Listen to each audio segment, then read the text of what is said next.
Hi viewers, வணக்கம் and welcome to ஜாஸ் கிச்சனேட். இன்றைக்கி நம்ம என்ன பார்க்க போகிறோன்னா கோவக்காய் சட்னி. இதை எப்படி செய்யலான்னு பார்க்கலாம் வாங்க. ஒரு கடாயில் 3 டேபிள் ஸ்பூன் எண்ணெய் ஊற்றிருக்கேன்.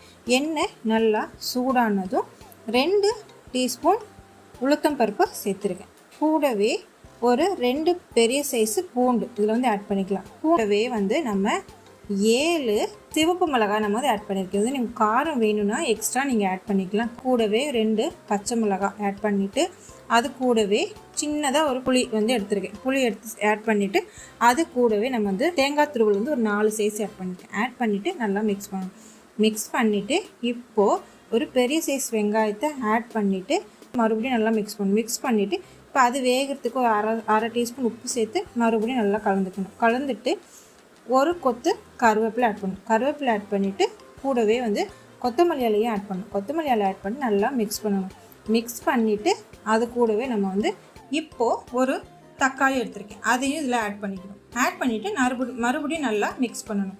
மிக்ஸ் பண்ணிவிட்டு இப்போ பாருங்கள் நல்லா மிக்ஸ் ஆகிடுச்சு. இப்போது இதை எண்ணெயை வடிச்சிட்டு நம்ம ஃபுல்லாக இருக்கிற தக்காளி வெங்காயம் அது எல்லாத்தையுமே நம்ம ஒரு தட்டுக்கு ட்ரான்ஸ்ஃபர் பண்ணிவிட்டு அது ஆற வச்சிடணும். பாருங்கள் அது ஆறட்டும். இப்போது அதே கடாயில் நம்ம எடுத்து வச்சுருக்க 250 கிராம் கோவக்காய் ஆட் பண்ணிவிட்டு அதுக்கு வதங்கிறதுக்கு தேவையான உப்பு ஒரு அரை டீஸ்பூன் சேர்த்துட்டு நம்ம மறுபடியும் நல்லா மிக்ஸ் பண்ணிவிட்டு ஒரு அடுப்பை மீடியம் ஃப்ளேமில் வச்சு ஒரு 10 நிமிஷம் இது நல்லா வேகட்டும். பாருங்கள் நல்லா வெந்துடுச்சு.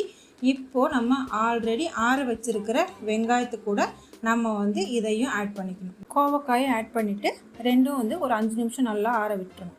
ஆறுனதுக்கப்புறமா நம்ம இப்போ ஒரு மிக்ஸி ஜாரில் மாற்றிக்கணும். மிக்ஸி ஜாரில் மாற்றிட்டு நம்ம அரைச்சி எடுத்துட்டோன்னா நமக்கு சுவையான கோவக்காய் சட்னி ரெடி ஆகிடுச்சு.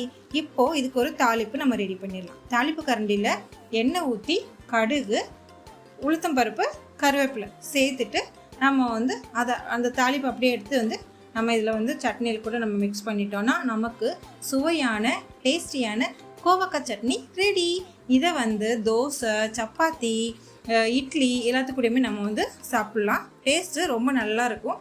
நீங்கள் இதை ட்ரை பண்ணி பார்த்துட்டு எனக்கு எப்படி இருக்குன்னு சொல்லுங்கள். இதோட இன்க்ரீடியன்ட்ஸ் எல்லாமே நான் டிஸ்கிரிப்ஷனில் கொடுத்துருக்கேன். இந்த வீடியோ உங்களுக்கு பிடிச்சிருந்ததுன்னா லைக் பண்ணுங்கள், ஷேர் பண்ணுங்கள், சப்ஸ்கிரைப் பண்ணுங்கள். நாளைக்கு நம்ம இன்னொரு வீடியோவில் சந்திக்கலாம். Thank you viewers.